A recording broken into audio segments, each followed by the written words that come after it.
Party है मोदी जी मूर्ख समझ रहे हैं पूरे भारत की जनता को। मोदी जी सुन ले, मैं होश से बोल रहा हूँ, शक्ति के साथ बोल रहा हूँ। इसे मोदी जी यानी थाना ले कि एक धमकी के साथ बोल रहा हूँ। हाँ, मैं धमकी के साथ बोल रहा हूँ। मेरा प्रधानमंत्री है, मैं अपने प्रधानमंत्री को गुमराह हो गया। मेरा प्रधानमंत्री मार्ग से पतित हो गया, जीवन चल जाएगा जब तक मोदी जी के साथ उत्तर प्रदेश के चुनाव हो जाएंगे और उसके बाद इसे कुचल देंगे। बहुत भारी भूल करेंगे। जाको राखे सैया मार सके ना कोई, मुद्दा के साथ पे फर्क मत पड़िए। ये कहते थे मुट्ठी भर किसान है, आज इनको ये तो पता पड़ गया, ये तो पूरा देश जग गया, दिखा दिया है पूरे देश ने। एक देश में अब नफरत की राजनीति नहीं चले।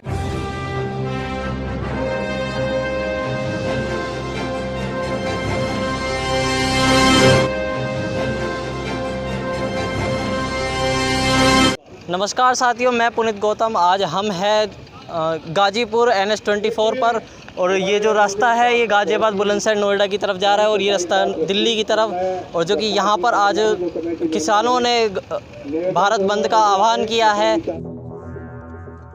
प्रोग्राम ये है कि बंद रहेगा आज, और जो लोग भी निकले वो लंच के बाद में घर से निकले, नहीं तो जाम में फंसे रहेंगे। बहुत जगह जाम है और उसमें जो लोग एम्बुलेंस है या कोई डॉक्टर का कार्ड किसी के पास में है या जो ज्यादा जरूरत वाले जो लोग होते हैं तो वो निकल जाते हैं उसमें।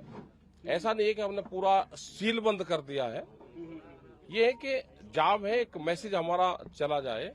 और बंद है पूर्ण रूप से, भारत बंद है। उसमें दुकानदारों से भी अपील करी है कि वो भी आज बंद रखे और 3-4 बजे के बाद में खोल ले। सरकार सुन ले, कान खोल के इन कानूनों को वापसी ले लो।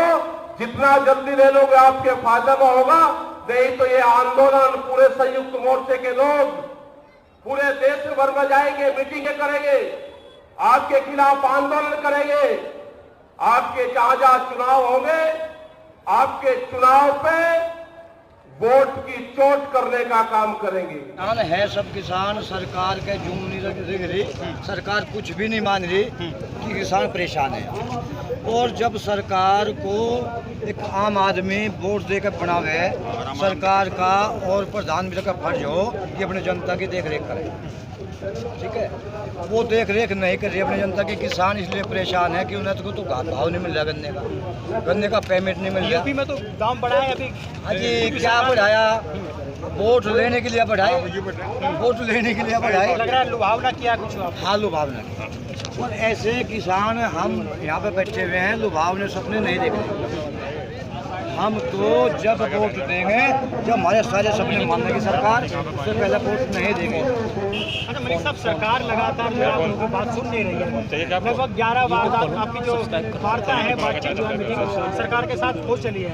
आज आपने मजबूरी में होकर भारत बंद का फिर आह्वान किया है। अब भी सरकार की सुन रही है और सोशल जो तमाम जो बड़ी मीडिया है उस पर तो ये चल रहा है कि आपका जो आंदोलन है ये असफल रहा है। मेन चीज़ क्या चल रही है?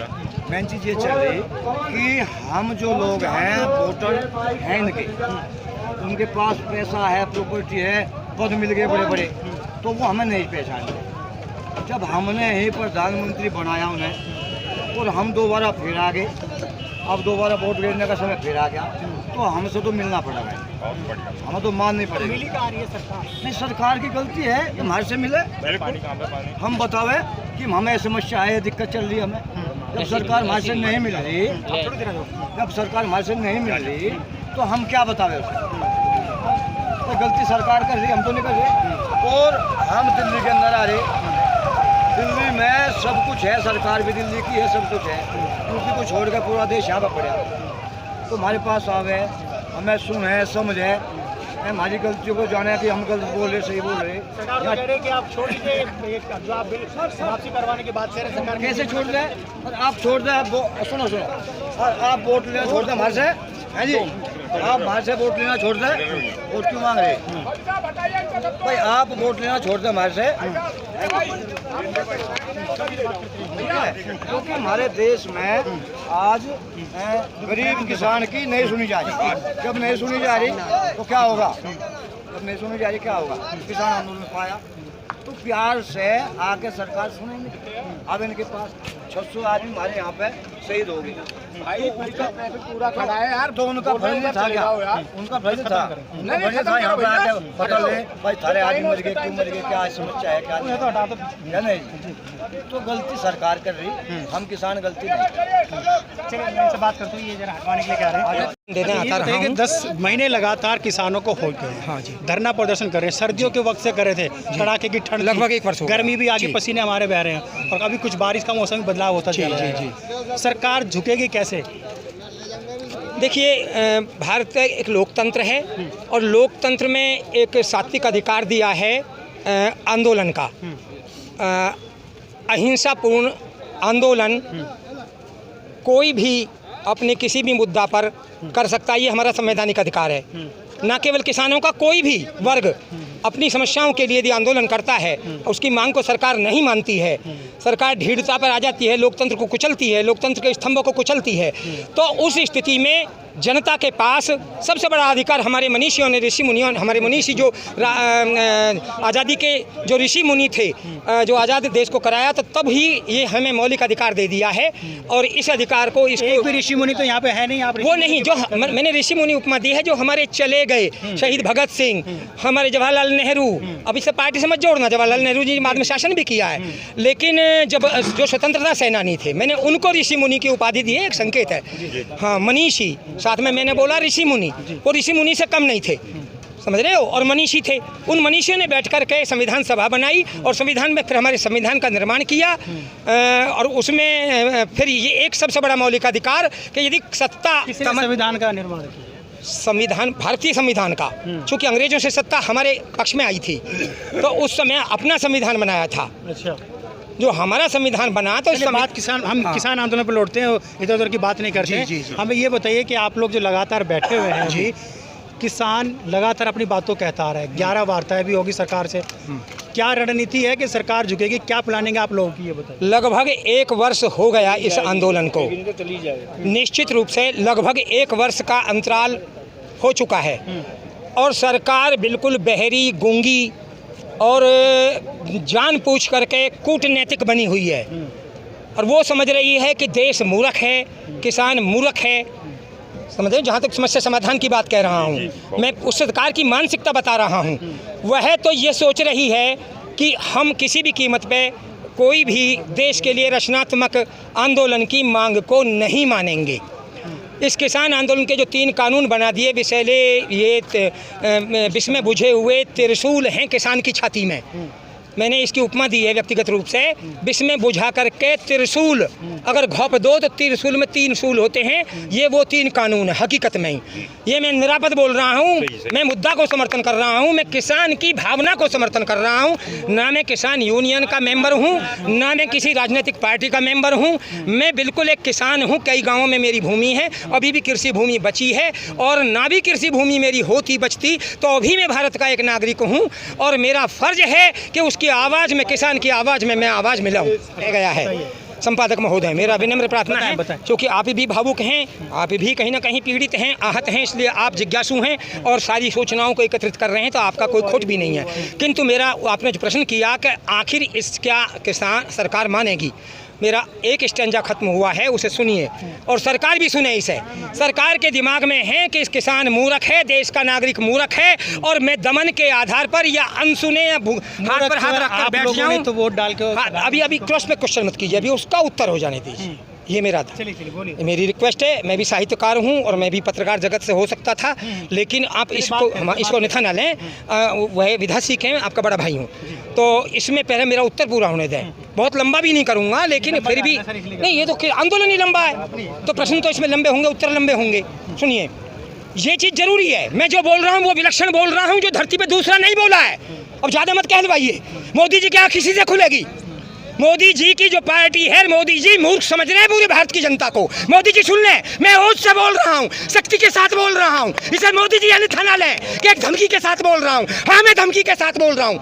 मेरा प्रधानमंत्री है, मैं अपने प्रधानमंत्री को गुमराह हो गया, मेरा प्रधानमंत्री मार्ग से पतित हो गया है, देश से पतित, जो देश का जो राष्ट्रपति है उससे पतित हो गया है मेरा प्रधानमंत्री। वो भूल गया अपने आप को, वो भूल गया भारत की सत्ता को। कि भारत की सत्ता किस लिए है? वो किसान के दुख दर्द के लिए, प्रजातांत्रिक आंदोलनों की सात्विक मांग को मानने के लिए है। और ये आंदोलन रुकने वाला नहीं है। ये 10 साल की बात कह रहे हो, ये आजीवन चल जाएगा जब तक मोदी जी रहेंगे। जब तक मोदी जी रहेंगे आजीवन चल जाएगा। मैं तो कहूँ हजारों साल जिए तो हजारों साल रहेंगे। ये आंदोलन हजारों साल चलेगा। कोई दुनिया की ताकत आंदोलन को कुचल नहीं सकती। और मोदी जी इसको नहीं समझ पा रहे हैं, उनकी पार्टी इसको नहीं समझ पा रही है। वो समझ रही है शायद उत्तर प्रदेश के चुनाव हो जाएंगे और उसके बाद इसे कुचल देंगे, बहुत भारी भूल करेगी। समझ रहे हो, बहुत भारी भूल करेगी। अब तक बंगाल के चुनाव तक नहीं कुचला, अब उत्तर प्रदेश के इसका इंतजार कर रही है। और इसके बाद किसानों के ऊपर वो वज्रपात कर सकती है, कोई षड्यंत्र रच सकती है। समझ रहे हो, पुलिस को अटका सकती है, कुछ भी कर सकती है और किसान को लड़ने के लिए मजबूर कर सकती है। मैं यही बता रहा हूँ घोषणा। और उसके बाद कुचलने का प्रयास करेगी, किंतु नहीं कुचलेगा। जाको राखे सैया मार सके ना कोई। मुद्दा के साथ है पब्लिक, ना तो माननीय टिकैत जी के साथ है, ना 24 संगठनों के साथ है। सबसे पहले, उनसे भी पहले इनके भी साथ है, क्योंकि ये सात्विक मुद्दा को लेकर चल रहे हैं। मुद्दा के साथ पब्लिक होती है। मोदी जी को ये राजनीति नहीं आई है आज तक भी। माननीय मोदी जी को राजनीति सिखा रहा हूँ। मुद्दा के साथ पब्लिक इकट्ठा हो जाती है। तुम कहते रहो ये मुद्दा सही नहीं है, मुद्दा गलत है। मुद्दा यदि सात्विक है, मुद्दा यदि जानदार है, उसके साथ पब्लिक इकट्ठी हो जाती है। भले ही चाहे वो किसान यूनियन के मेंबर हो या ना हो, पूरा देश एकदम यहाँ खिंच कर आ नहीं सकता। व्यवस्थाएं होती हैं, समय आवश्यकता नहीं है, ये बहुत है। हजारों लोग, लाखों लोग। मेन स्ट्रीम मीडिया ये दिखा रही है कि आपका जो आंदोलन तो मांग मानेगी अंततः, आज जो है असफल रहा है। वो नहीं मानेंगे, मांग अंततः मानेगी। अब मेरा पहला प्रश्न पूरा हुआ है। वो नहीं मानेंगे, लेकिन मांग मनवा कर किसान रहेंगे। किसान मांग मनवा कर रहेंगे अंततः। अब बताइए, अब अगला प्रश्न क्या है, बोलो। मैंने ये कहा कि मेन स्ट्रीम मीडिया आज ये दिखा रही है किसानों का जो भारत बंद है असफल रहा है। इस पे क्या कहना चाहेंगे? नहीं, किसानों का आंदोलन असफल कैसे है? असफल पहले से मेन स्ट्रीम मीडिया कह रही है।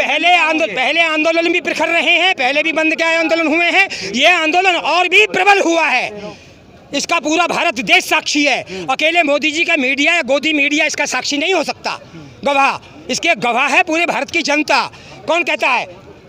कोई ऐसा प्रदेश नहीं बचा है कि जिस प्रदेश में आंदोलन सफल नहीं है। और यदि कहीं किसी कोने का नहीं दिखाया है तो पत्रकारों की संख्या सीमित होती है। हर जगह तक पत्रकार नहीं पहुंच सकते, तहसील सेंटरों पे पत्रकार नहीं पहुंच सकते, क्योंकि राष्ट्रीय स्तर का बंद है। और डिस्ट्रिक्ट सेंटरों के सबने निकाले हैं, राजधानी क्षेत्रों के, प्रदेश लेवलों के सबने निकाले हैं। कि मेन स्ट्रीम मीडिया के पत्रकार कम हो सकते हैं, ऐसे तो मुझे लगता नहीं है। नहीं, मेरा मतलब जगह जगह फिर वो दिखाएंगे नहीं। यदि उनके मीडिया पहुँच भी गए हैं किसी दादरी तहसील पे, सिकंदराबाद की तहसील पे, किसी गाँव के किसी कॉर्नर पे यदि बंद लगा रखा हमारे किसानों ने, तो वहाँ नहीं पहुँचेंगे। वो पहुँच गए हैं तो उसे निकालेंगे नहीं।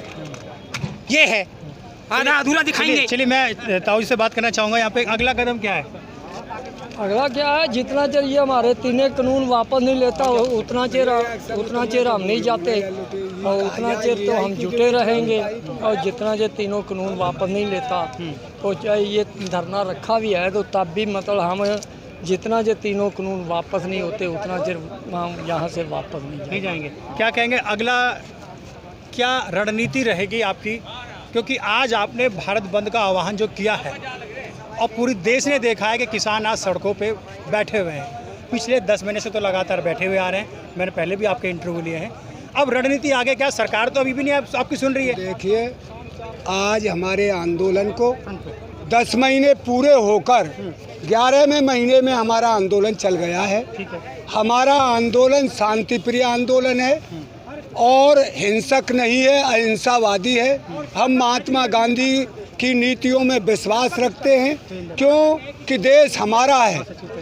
देश हमारा है। हम अपने देश को जो एक तोड़ने वाली शक्ति हमारी देश की कुर्सी पर हावी हो गई।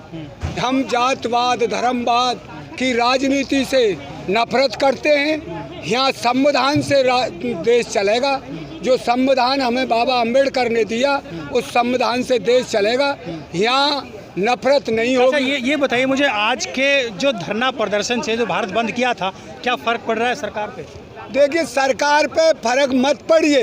ये कहते थे मुट्ठी भर किसान हैं, आज इनको ये तो पता पड़ गया, ये तो पूरा देश जग गया।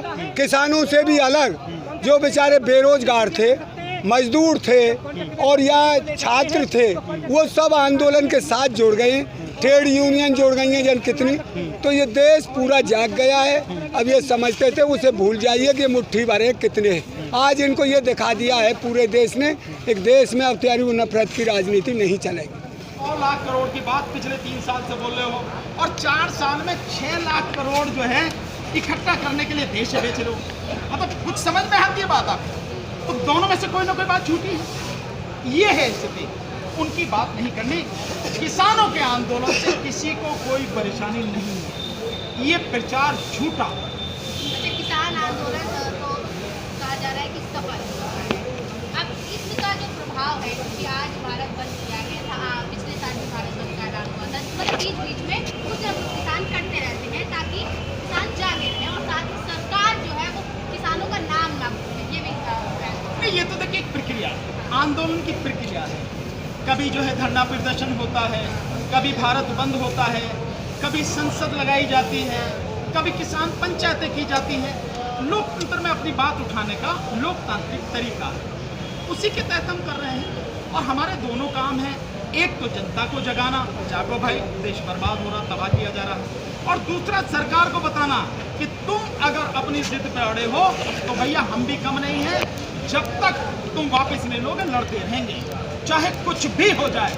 हमने सर्दियां देख ली, हमने बरसात देख ली, और हमने जो भैया गर्मी देख ली, तो हम तो भैया मैदान में, वैसे भी किसान तो मिट्टी का बेटा है और मिट्टी में ही रहता है, हमें क्या फर्क पड़ता है भैया, यही है, लड़ते रहो, सरकार नहीं मानेगी तो लड़ते रहेंगे। एक तरफ किसान आंदोलन चल रहा है, दूसरी तरफ ईवीएम को लेकर बड़ा विरोध करते हैं। ईवीएम का जो ये सिलसिला है, देखिए मैं हर उस बात के खिलाफ आंदोलन करने का प्रयास करता हूँ, जनता को जगाने का प्रयास करता हूँ जो इस देश को तबाह करने के लिए सरकार लागू की। देखिए एक बात बताइए, हम लोग कह रहे हैं कि हम बीजेपी को उखाड़ के फेंक देंगे अगर नहीं माने, पर अगर ईवीएम से बेईमानी होती रही तो कैसे उखाड़ के फेंकेंगे? लोग कहते हैं, बड़े अजीब अजीब तर्क देते हैं। लोग कहते हैं साहब अगर ईवीएम में गड़बड़ी है तो पश्चिम बंगाल में ममता क्यों जीत गई, पंजाब में कैप्टन क्यों जीत गए, कांग्रेस की सरकार क्यों बन गई, वहाँ पे छत्तीसगढ़ में जो है कांग्रेस क्यों जीत गई, राजस्थान में कांग्रेस क्यों जीत गई? इसको समझने की जरूरत है।